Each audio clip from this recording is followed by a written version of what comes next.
स्वागत है दोस्तों आपका हमारे यूट्यूब चैनल पर। दोस्तों आज की वीडियो में हम बात करने वाले हैं मौर्य उत्तर काल की, यानी कि पोस्ट मौर्य पीरियड। तो जो पहला प्रश्न है आपका दोस्तों वो है यहाँ पर कि किस मूल भारतीय राजवंश ने अपने शासकों के चित्र वाले सिक्के जो जारी किए थे। तो इसका राइट आंसर है सातवाहन वंश ने। दोस्तों जो सातवाहन वंश है दोस्तों, इसने जो अपने शासकों के जो है चित्र वाले जो सिक्के जो जारी किए थे सातवाहन शासकों द्वारा सर्वप्रथम जो शीशे के सिक्के जो जारी किए गए। इसके अतिरिक्त उन्होंने जो है चांदी, तांबा, कांसा और पोर्टिन आदि के सिक्के भी जो है चलाए। सातवाहन वंश की स्थापना जो है सिमुक ने की थी।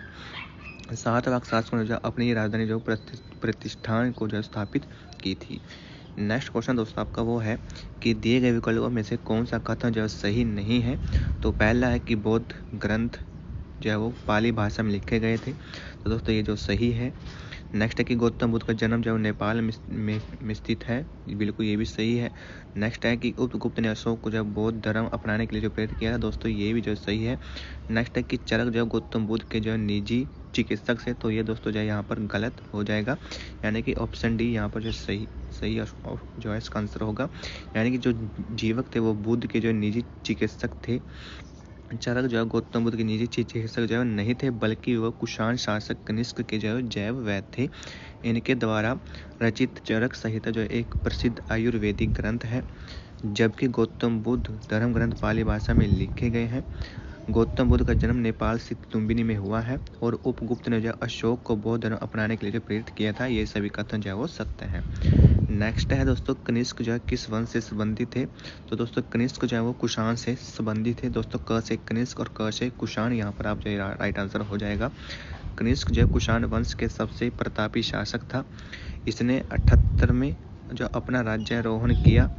इस उपलक्ष्य में एक संवत चलाया जिसको शक संवत जो कहते हैं, जिसे भारत सरकार द्वारा जो ग्रेगरियन कैलेंडर के साथ 22 मार्च 1957 में भारत के राष्ट्रीय कैलेंडर के रूप में जो प्रयोग लाया जाता है।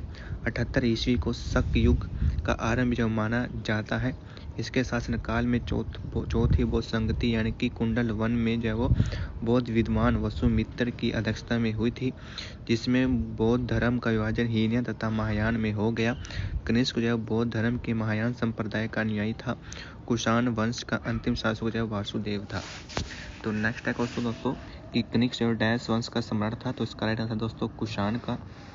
नेक्स्ट है कि शक युग जो वो प्रारंभ हुआ था। तो इसका राइट आंसर 78वीं ईसा पूर्व में। नेक्स्ट है कि कुषाण राजाओं में सबसे मशहूर डैश थे जो कुषाण राजवंश के तीसरे शासक थे। तो इसका राइट आंसर दोस्तों यहाँ पर कनिष्क। नेक्स्ट है दोस्तों जी जो कुषाण शासकों में सबसे प्रसिद्ध जो है कनिष्क थे और जो कुषाण वंश के तीसरे शासक थे। इसकी राजधानी दोस्तों जो पुरुषपुर यानी कि पेशावर थी। कुषाण वंश का संस्थापक कोजुकुल कड़फिसेस था। कनिष्क जो भारतीय इतिहास में अपनी विजय, धार्मिक प्रवृत्ति, साहित्य, कला प्रेमी होने के नाते जो विशेष जो स्थान रखता है। नेक्स्ट है कि ईसा पूर्व डैश शताब्दी की शुरुआत में कुषाणों ने भारत की उत्तर पश्चिम सीमा पर अपना अधिकार जो स्थापित कर लिया था। तो इसका राइट आंसर होगा दोस्तों पहली शताब्दी में, यानी कि ईसा पूर्व पहली शताब्दी के आरंभ में कुषाणों ने जब भारत की उत्तर पश्चिमी सीमा पर जो अपना अधिकार स्थापित किया। कुषाण वंश का संस्थापक कोजुकुल कड़फिसेस था, चीनी समुदाय से संबंधित था। इस वंश का सबसे महत्वपूर्ण शासक कनिष्क था, जो 78 ईस्वी में जो राजा बना। कनिष्क जो बौद्ध धर्म का अनुयायी था। उसके शासनकाल में जो चतुर्थ बौद्ध संगति का आयोजन कुंडल वन यानी कि कसीबीर में किया गया था। नेक्स्ट है कि उड़ीसा के उदयगिरी से हाथी गुफा शिलालेख कलिंग के राजा डैश ने जो लिखा था। तो इसका आंसर है खारवेल के द्वारा। यानी कि उड़ीसा में उदयगिरी नामक पहाड़ी की गुफा में एक प्रसिद्ध शिलालेख जो प्राप्त हुआ है, जो हाथी गुफा शिलालेख के नाम से प्रसिद्ध है। ये जो है वो तिथि रहित अभिलेख भी इसको कहते हैं। इसे कलिंग के राजा खारवेल ने जो उत्कीर्ण कराया था।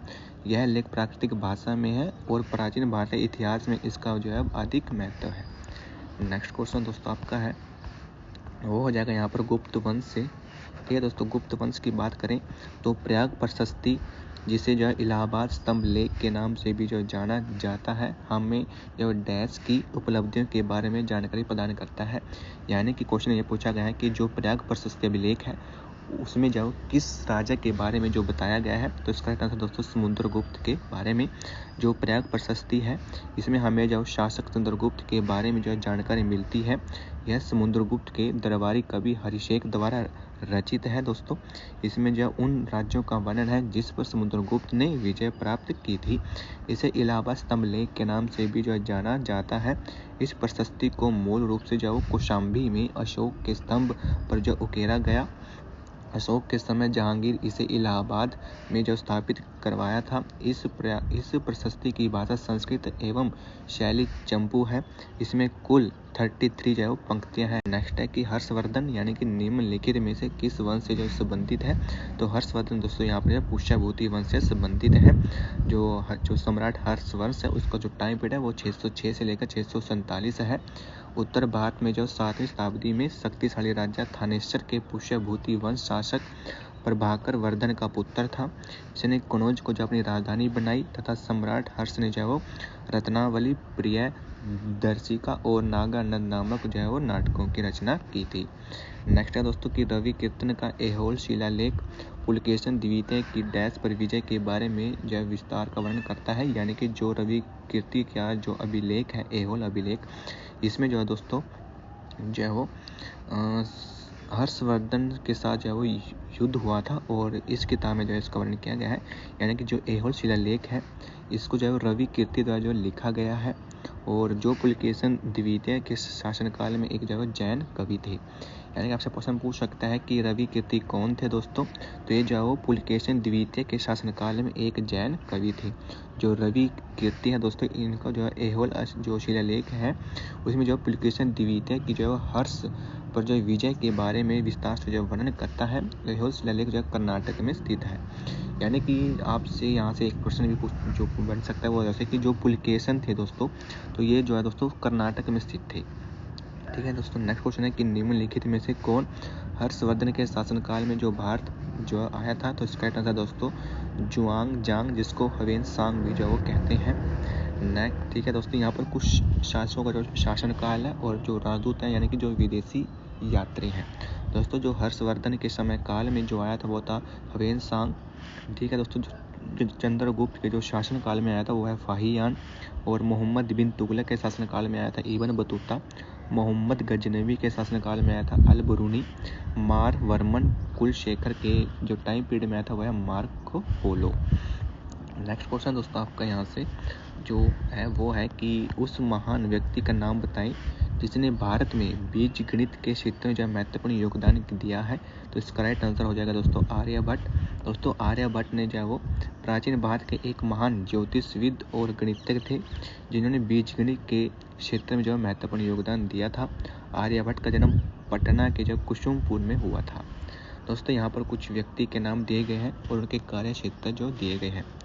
पहला है चरक। ठीक है दोस्तों, इसने जो महर्षि और आयुर्वेद जो है विशारद थे। दूसरा है ब्रह्मगुप्त, ये भारतीय गणितज्ञ थे। तीसरा है बराहमिहिर, ये भारतीय जो गणितज्ञ थे। नेक्स्ट है कि निम्नलिखित में से कौन सा राजा हर्षवर्धन के जो है दरबारी कवि थे, तो इसका आंसर है बाणभट्ट। दोस्तों बाणभट्ट जो है राजा हर्षवर्धन के दरबारी कवि थे। बाणभट्ट ने हर्षचरित नामक जो पुस्तक की रचना की थी जिसमें हर्षवर्धन के शासनकाल की जानकारी मिलती है। चीनी यात्री हेन सांग जो हर्षवर्धन के शासनकाल में भारत आया था।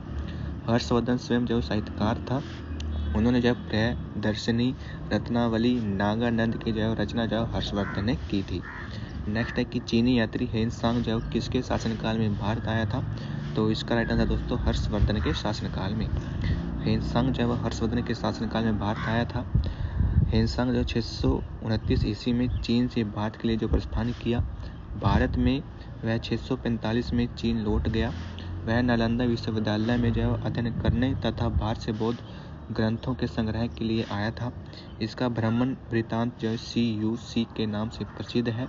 यानी कि आपसे प्रश्न पूछ सकता है कि जो हेन सांग था उसने जो कौन सी जो पुस्तक लिखी थी, तो इसका आंसर है CUC। ठीक है दोस्तों, तो ध्यान तो वह है कि हेन सांग के अध्ययन के समय जो नालंदा विश्वविद्यालय के कुलपति जो आचार्य शीलभद्र थे। नेक्स्ट क्वेश्चन दोस्तों आपका कि डैश चीनी यात्री बौद्ध भिक्षु था। जिसने नालंदा में बौद्ध शास्त्रों का अध्ययन किया और 627 से 643 ईस्वी तक भारत की जो है 17 वर्षों की लंबी यात्रा के लिए प्रसिद्ध है। तो इसका राइट आंसर दोस्तों हेनसांग की दोस्तों आपने यहाँ पर सही राइट आंसर हो जाएगा। नेक्स्ट है कि निम्नलिखित में कौन हर्षवर्धन के शासनकाल में भारत आया था? तो इसका राइट आंसर है हेनसांग। नेक्स्ट है कि निम्नलिखित में कौन सा चीनी यात्री नालंदा आया था और छात्रा और शिक्षक दोनों के रूप में रहा? तो इसका राइट आंसर है हेनसांग। नेक्स्ट क्वेश्चन दोस्तों कि बाणभट्ट किस राजा के दरबारी कवि थे? तो इसका राइट आंसर है हर्षवर्धन के। बाणभट्ट 7वीं शताब्दी के संस्कृत गद्य लेखक और कवि थे। ये राजा हर्षवर्धन के दरबारी कवि थे। इन्होंने 2 प्रमुख ग्रंथ हर्षचरितम और कादम्बरी जो इनकी प्रमुख ग्रंथ है। इन्होंने दोनों ग्रंथ जो संस्कृत साहित्य के महत्वपूर्ण ग्रंथ जो माना जाता है। नेक्स्ट है कि निम्नलिखित में से कौन सा जो चंद्रगुप्त द्वितीय के 9 रत्नों में से एक था? तो इसका राइट आंसर हो जाएगा दोस्तों वराहमिहिर। यानी कि आपसे प्रश्न पूछ सकता है कि चंद्रगुप्त द्वितीय के समय में जो है वो 9 रत्नों में जो कवि कौन थे? तो इसका राइट आंसर है वराहमिहिर। दोस्तों चंद्रगुप्त द्वितीय को जो है विक्रमादित्य के नाम से भी जाना जाता है। उन्होंने 375 से 415 ईस्वी तक शासन किया था और गुप्त साम्राज्य का यह समय भारत का स्वर्णिम युग भी जो कहा जाता है। नेक्स्ट है कि चंद्रगुप्त ने गुप्त साम्राज्य की शुरुआत की थी और सांची अभिलेख में उन्हें जो है देवराज जो कहा गया है। चंद्रगुप्त के दरबार में नवरत्न जो है निवास करते थे, जिनमें है कालिदास, वराहमिहिर, धन्वंतरी, घटकप्रख, शंकु, अमर सिंह, बेताल भट्ट, शपंसक और वरुचि थे। दोस्तों ये थे 9 रत्न। नेक्स्ट क्वेश्चन है आपसे कि निम्नलिखित में किसे भारत के नेपोलियन के नाम से जो जाना जाता है? तो इसका आंसर जो हो जाएगा वो है समुद्रगुप्त। दोस्तों वह चंद्रगुप्त प्रथम का पुत्र था। वह गुप्त वंश का महान योद्धा तथा कुशल सेनापति था। समुद्रगुप्त की विजयों के कारण इतिहासकार विशेष स्मिथ ने अपनी पुस्तक अर्ली हिस्ट्री ऑफ इंडिया में जो समुद्रगुप्त को भारत का जो नेपोलियन कहा है। यहाँ से आपसे प्रश्न पूछा जाता है कि समुद्रगुप्त को भारत का नेपोलियन किसने कहा है? तो इसका राइट आंसर हो जाएगा दोस्तों विशेष स्मिथ ने। उपाधियों की बात करें तो पराक्रमी, अप्रतिरत और सर्वराज्योच्छा, लिच्छवी, दोहित आदि समुद्रगुप्त की जो उपलब्धियां हैं। नेक्स्ट है कि प्राचीन भारतीय इतिहास के सबसे महत्वपूर्ण शासकों में से एक समुद्रगुप्त द्वितीय की पुत्री का नाम बताना है। तो इसका आंसर है प्रभावती गुप्त। तो दोस्तों चंद्रगुप्त द्वितीय जो गुप्त वंश का शक्तिशाली शासक था। इसने जो वैवाहिक संबंध और विजय दोनों तरह से जो राज्य की सीमा का विस्तार किया। अपने वैवाहिक नीति को इसने जो 2 पड़ोसी राज्य नागांव और वाकाटक के खिलाफ निर्देशित किया। इन दोनों शक्तियों को जीतना समुद्रगुप्त द्वितीय के लिए बहुत आवश्यक था ताकि शक जो है क्षेत्रों को जो वश में किया जा सके। सबसे पहले चंद्रगुप्त ने जो नाग राजकुमारी कुबेर नागा से शादी की और इनको जो मित्र बनाया तथा चंद्रगुप्त जब अपनी बेटी प्रभावती गुप्त का जो विवाह जो है महाराष्ट्र के वाकाटक शासक रुद्रसेन द्वितीय से जो विवाह कर देते हैं और इस तरह जो महाराष्ट्र और मध्य भारत में जो अपनी शक्ति को जो मजबूत उन्होंने किया था। ठीक है दोस्तों, यहाँ से आपसे प्रश्न पूछा जा सकता है कि चंद्रगुप्त द्वितीय ने जो है अपनी बेटी का विवाह जो किससे किया था? तो इसका राइट आंसर हो जाएगा वाकाटक शासक रुद्रसेन द्वितीय से। नेक्स्ट है कि विक्रमादित्य जो किस प्रसिद्ध गुप्त शासक का एक अन्य नाम है? तो इसका राइट आंसर हो जाएगा चंद्रगुप्त द्वितीय का।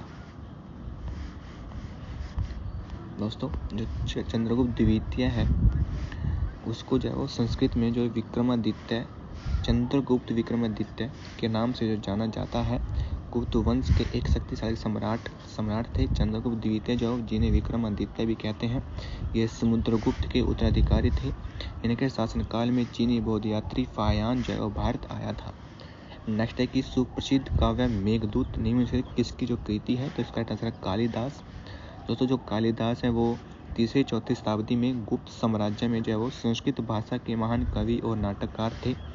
अभिज्ञान शकुंतलम कालिदास का एक प्रसिद्ध नाटक है। कालिदास की प्रमुख कृतियों की बात करें तो जो उनके नाटक हैं वो है अभिज्ञान शकुंतलम, विक्रमवंशियम और मालविकाग्नि मित्रम। जो महाकाव्य है वो है रघुवंशम और कुमार संभवम। जो खंडकाव्य है वो है मेघदूत और ऋतुसंहारम। नेक्स्ट क्वेश्चन दोस्तों कि प्रशस्ति में किस राजवंश के शासकों ने जो अपनी उपलब्धियां लिखी थी, तो इसका राइट आंसर हो जाएगा गुप्त वंश ने। दोस्तों गुप्त वंश के अंतर्गत शासकों ने प्रशस्ति में जो अपनी उपलब्धियां लिखवाई थी। प्रशस्ति अपने जो शासकों की प्रशंसा में कवियों द्वारा रचित शिलालेखों की एक भारतीय शैली है। प्रशस्ति का सबसे पहला प्रसिद्ध उदाहरण जो खारवेल का हाथी गुफा शिलालेख है, जो प्राकृतिक भाषा और ब्राह्मी लिपि में लगभग पहली शताब्दी ईसा पूर्व में जो है वो लिखा हुआ माना जाता है।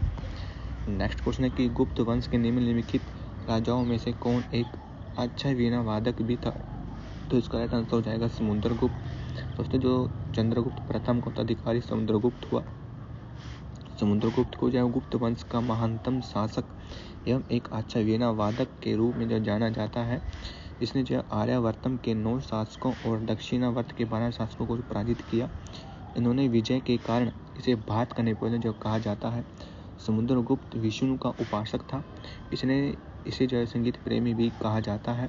ऐसा अनुमान उसके सिक्कों पर उसे वीणा वादक करते हुए दिखाया जाने से जो लगाया गया है। किस युग को जो है वो प्राचीन भारत का स्वर्ण युग जो कहा जाता है, तो इसका राइट आंसर हो जाएगा गुप्त साम्राज्य 4वीं शताब्दी को। दोस्तों गुप्त काल को जब भारतीय इतिहास का स्वर्ण युग जो माना जाता है। इसे भारतीय संस्कृति के प्रचार प्रसार, धार्मिक संहिता, आर्थिक समृद्धि तथा शासन व्यवस्था की स्थापना काल के रूप में जो जाना जाता है। मूर्ति कला के क्षेत्र में देखें तो गुप्त काल में बरहुत, अमरावती, सांची तथा मथुरा इस काल की प्रसिद्ध मूर्तियों के निर्माण का एक काल रहा है।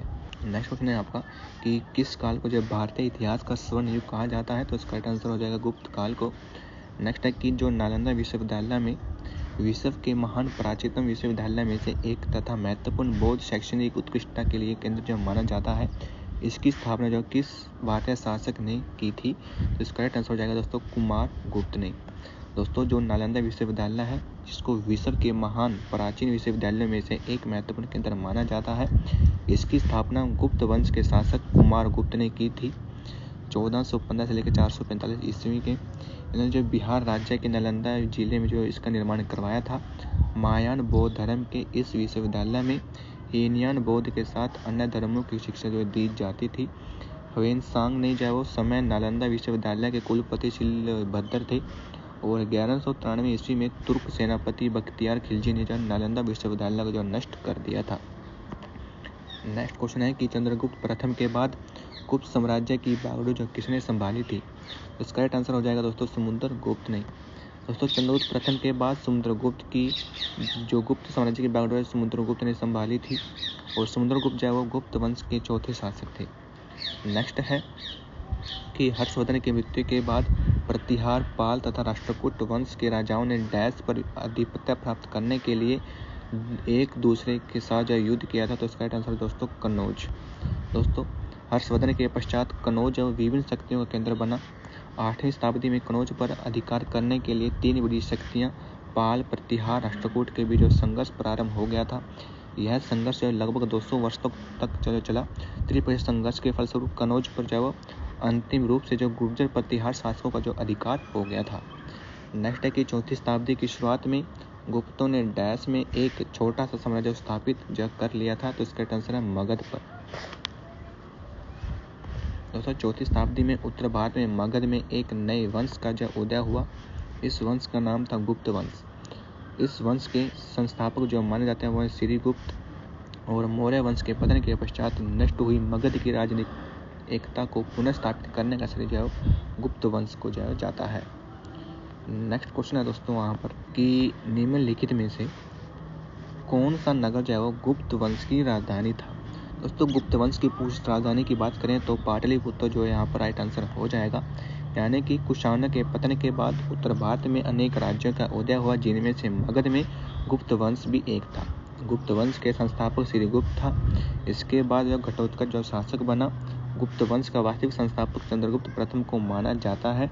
गुप्त वंश की राजधानी पाटलिपुत्र, आधुनिक की बात करें तो पटना है। नेक्स्ट है कि समुद्रगुप्त के वास्तविक संस्थापक कौन थे, तो इसका आंसर हो जाएगा दोस्तों यहाँ पर श्रीगुप्त।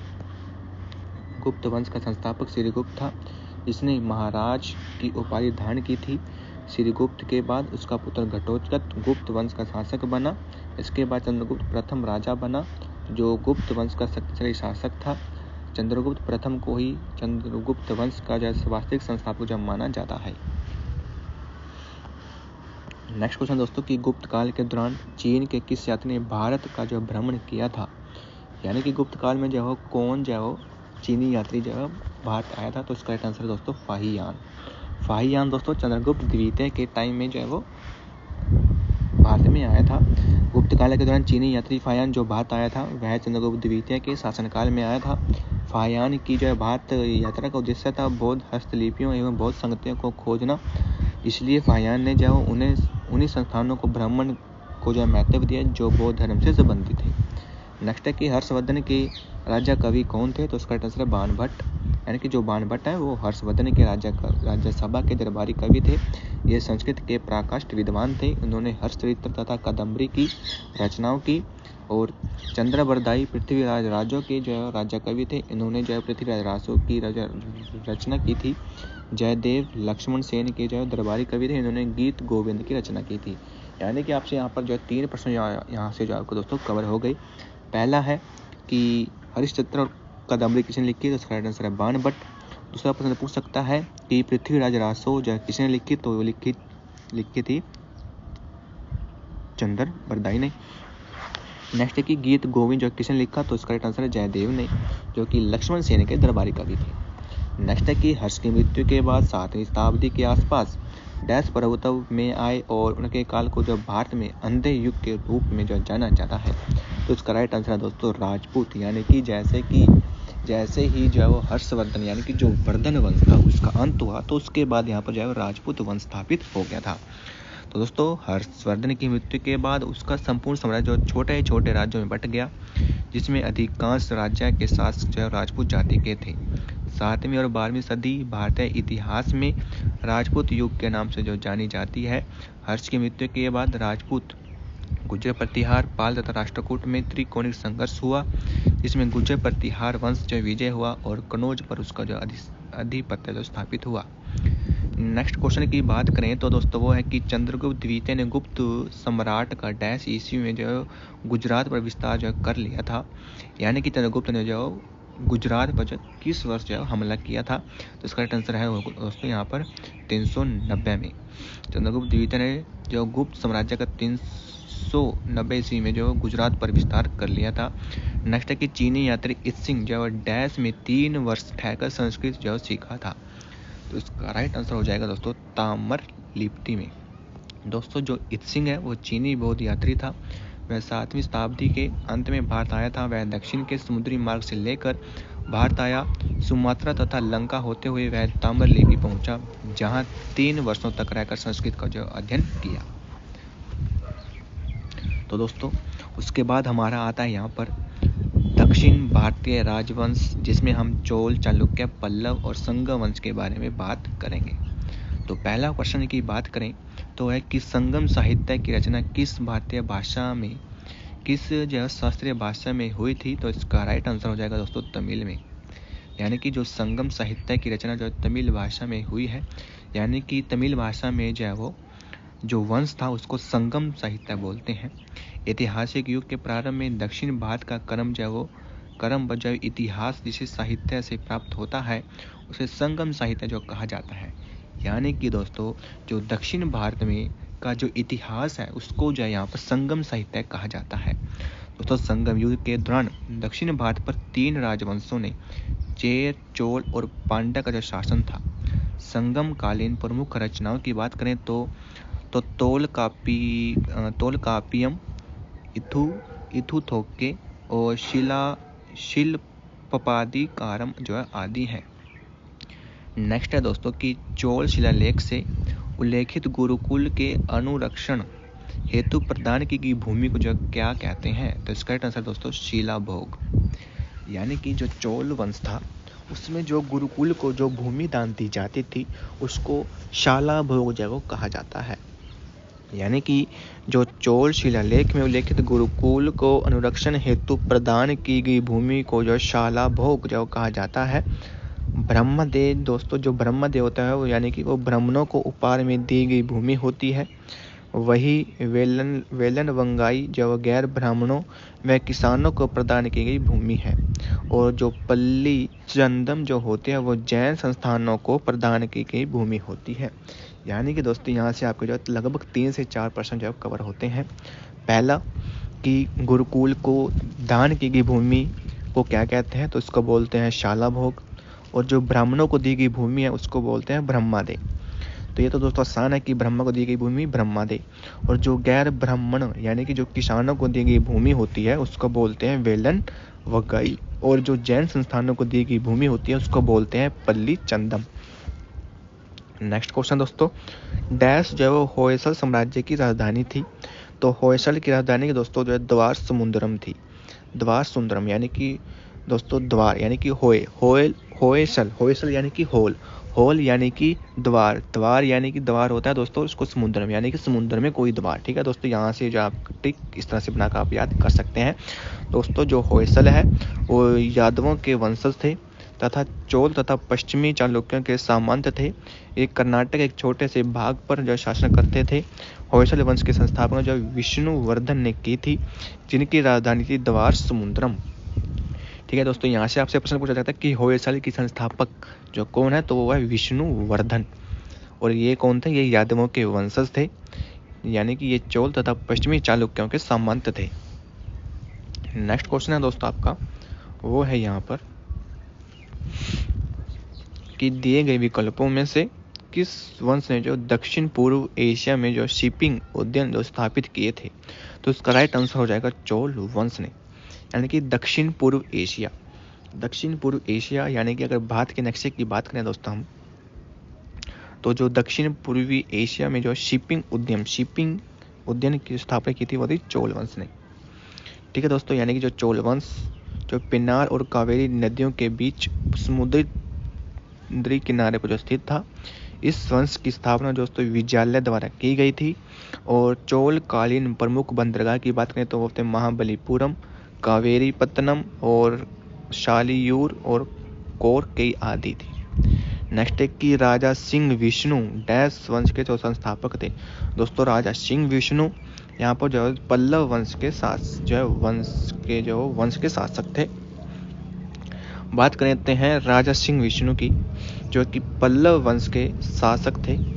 सातवाहनों के ध्वंसावशेषों पर निर्मित होने वाले पल्लव वंश की स्थापना इन्हीं के द्वारा की गई थी। यानी कि आपसे प्रश्न पूछा बन सकता है यहाँ से कि पल्लव वंश के संस्थापक कौन थे, तो वो थे राजा सिंह विष्णु पल्लव। ठीक है दोस्तों, नेक्स्ट है कि सातवाहन वंश के दक्षिणी पूर्वी भाग पर शासन करने वाले पल्लवों की राजधानी कांचीपुरम यानी कि तमिलनाडु थी।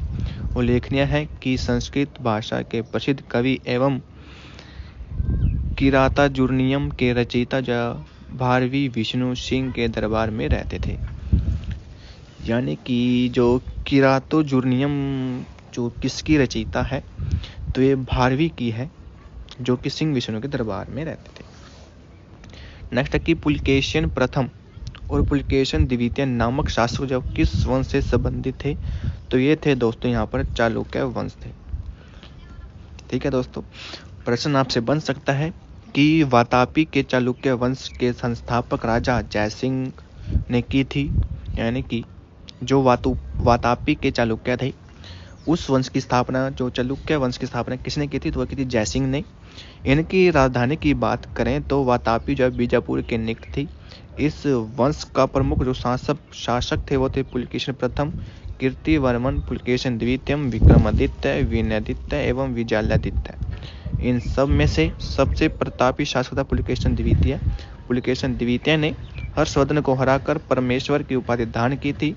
इसने दक्षिणा पथरेश्वर की उपाधि भी धारण की थी। वातापी के चालुक्य वंश का अंतिम राजा था कीर्तिवर्मन द्वितीय, जिसे दंती दुर्ग ने परास्त कर राष्ट्रकूट वंश की स्थापना की थी। नेक्स्ट क्वेश्चन बनता है दोस्तों आपका, वो था कि पुलकेशिन द्वितीय किस राजवंश का सर्वाधिक प्रख्यात शासक था। दोस्तों पुलकेशिन यानी कि चालुक्य वंश है। पुलकेशिन यानी कि जो क्या होते हैं, चालाक होते हैं, यानी कि चालुक्य। पुलकेशिन द्वितीय जो वातापी के चालुक्य वंश का प्रतापी शासक था। यह कीर्तिवर्मन प्रथम का पुत्र था। पुलकेशन द्वितीय के युद्ध एवं विजयों के विषय में जानकारी हमें जो ऐहोल अभिलेख से मिलती है, जो कि कर्नाटक में स्थित है। इसकी रचना उसके समकालीन कवि रविकीर्ति ने की थी। पुलकेशन द्वितीय ने हर्षवर्धन को नर्मदा नदी के किनारे पर हराकर संपूर्ण दक्षिण भारत को अपने नियंत्रण में ले लिया। हर्षवर्धन को पराजित करने के पश्चात पुलकेशन द्वितीय ने अपना दूसरा नाम परमेश्वर रखा।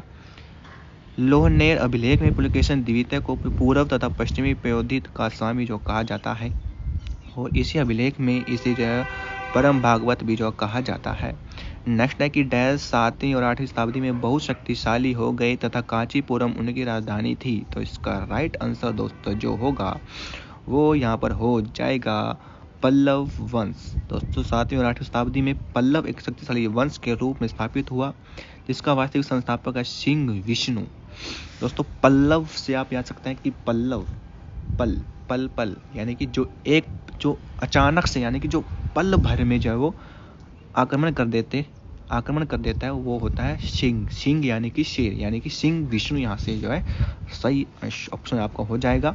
और सिंह विष्णु को जो है इन्होंने जो अवनी सिंह की उपाधि धारण की थी। इस वंश के सबसे प्रतापी शासक थे नरसिंह वर्मन द्वितीय।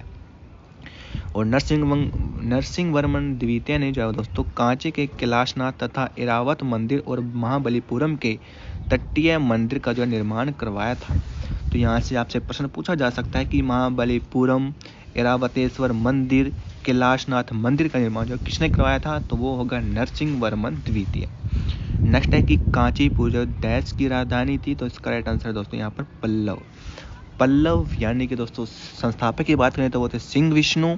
इसकी राजधानी की बात करें तो वो है कांची। नेक्स्ट है कि डैश पांडव वंश की राजधानी थी। दोस्तों पांडव वंश की राजधानी थी मदुरई। ठीक है दोस्तों, जो तमिल प्रदेश का इतिहास मुख्य रूप से 3 राजवंशों का जो शासक रहा है, जिसपे चोल, चेर और पांड्या थे। पांड्या वंश का जो साम्राज्य था वो तमिल प्रदेश के दक्षिण पूर्वी छोर पर बेल्लारी नदी के किनारे स्थित है। पांडवों की राजधानी का नाम था मदुरई। नेक्स्ट है कि डैश ने मदुरई के आसपास के क्षेत्र पर शासन किया और 13वीं शताब्दी में सर्वोच्चता प्राप्त की। तो इसका राइट आंसर है पांड्या ने। दोस्तों पांड्या वंश के शासकों ने मदुरई पर शासन किया। पांड्या वंश का इतिहास जो 3 चरणों में विभाजित था। पहला था संगम कालीन पांड्या राज्य, दूसरा था कंडुगोन द्वारा स्थापित प्रथम पांड्या साम्राज्य, तीसरा है सुंदर पांड्या द्वारा स्थापित द्वितीय पांड्या साम्राज्य। यानी कि तमिल रचना संगम साहित्य से जो पांड्या वंश की जानकारी जो प्राप्त होती है। मदुरई दक्षिण भारत के तमिलनाडु राज्य का जो मुख्य नगर है। यह नगर जो अपने प्राचीन मंदिरों के लिए जो जाना जाता है यह, और यहाँ का जो मुख्य आकर्षक जो मंदिर है वो है मीनाक्षी मंदिर। दोस्तों मीनाक्षी मंदिर आपसे पूछा जा सकता है कि कहाँ पर है, तो वो दोस्तों वो है तमिलनाडु में, जो कि पांड्या वंश के समय में जो है यहाँ पर बना था। नेक्स्ट है दोस्तों कि पूर्व चोल राजाओं में से किसे जो सबसे महान माना जाता है, यानी कि चोल राजाओं में सबसे महान कौन था दोस्तों वो था करिकाल। दोस्तों चोलों की प्रारंभिक जो राजधानी थी वो थी उत्तरी मलनूर, बाद में उरेयू तथा तंजावुर बनी। संगमकालीन जो 3 राज्यों में सर्वप्रथम चोलों का उद्भव हुआ। इस वंश का सबसे प्रतापी शासक था करिकाल या फिर करिकला था, जिसने वनी के युद्ध में पांड्या तथा चेर सहित 11 राजाओं को हराया था। करिकाल ने जो कावेरी नदी के किनारे पर पुहारपत्तन यानी कि कावेरीपत्तनम नामक नगर की स्थापना की थी। चोलों का प्रमुख बंदरगाह कावेरीपत्तनम तथा राजकीय चिन्ह बाग था। ठीक है दोस्तों, नेक्स्ट है यहाँ पर कि पल्लव वंश के कौन से राजा जो संस्कृत नाटक भी जो लिखा करते थे, यानी कि पल्लव वंश दोस्तों यहाँ पर आ जाएगा। दोस्तों आपका राइट आंसर हो जाएगा यहाँ पर महेंद्र वर्मन। दोस्तों पल्लव वंश के राजा थे महेंद्र वर्मन प्रथम। देश के समय में जो पल्लव साम्राज्य न केवल राजनीतिक दृष्टि से बल्कि सांस्कृतिक, साहित्य तथा कलात्मक दृष्टि से भी चरमोत्तों का संपर्क था। महेंद्र वर्मन प्रथम ने मत विलास प्रसन्न तथा भगवद जजुकियम जैसे महत्वपूर्ण ग्रंथों की रचना की तथा संस्कृत में भी कई नाटक लिखे थे। नेक्स्ट क्वेश्चन है दोस्तों आपका, वो है कि किस चालुक्य राजा ने कनौज के राजा हर्षवर्धन को जो पराजित किया था? दोस्तों चालुक्य यानी कि जो चालाक होते हैं, यानी कि पुलकेशियन सेकंड यहाँ पर राइट आंसर हो जाएगा।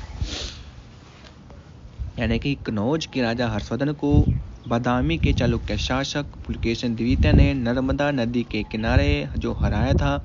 दोनों राजाओं की राजधानी महत्वाकांक्षाओं ने संघर्ष को अनिवार्य बना दिया था। नेक्स्ट है कि चोल वंश के अंतिम शासक कौन थे? तो चोल वंश के जो अंतिम जो शासक थे वो थे यहाँ पर राजेंद्र चोल थर्ड। दोस्तों चोल वंश का अंतिम शासक राजेंद्र चोल तृतीय था। विजयालय ने 885 ईस्वी में चोल वंश की स्थापना की थी, जिनकी राजधानी थी तंजौर। यह राज्य पेन्नार तथा कावेरी नदियों के किनारे पूर्वी किनारे पर जो है अवस्थित था।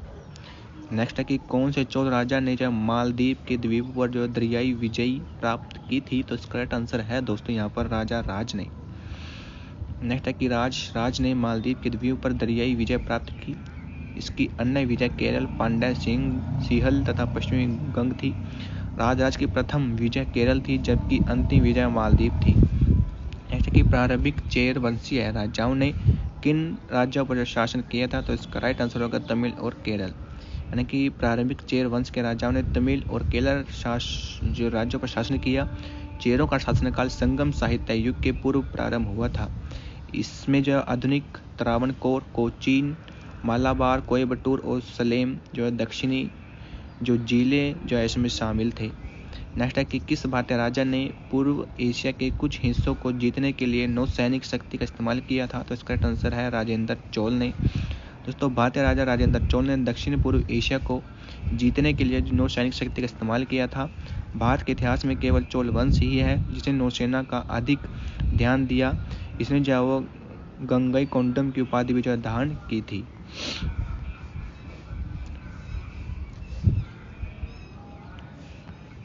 तो दोस्तों ये थे हमारे कुछ दक्षिणवर्तीय वंश, गुप्त वंश और संगम वंश, पल्लव वंश जो भी थे दोस्तों हमने यहाँ पर जो कवर कर लिए हैं। दोस्तों आपको वीडियो कैसी लगी कमेंट करके जरूर बताना। अच्छी लगी तो दोस्तों एक लाइक भी कर देना और चैनल पर नहीं तो चैनल को सब्सक्राइब भी कर लेना।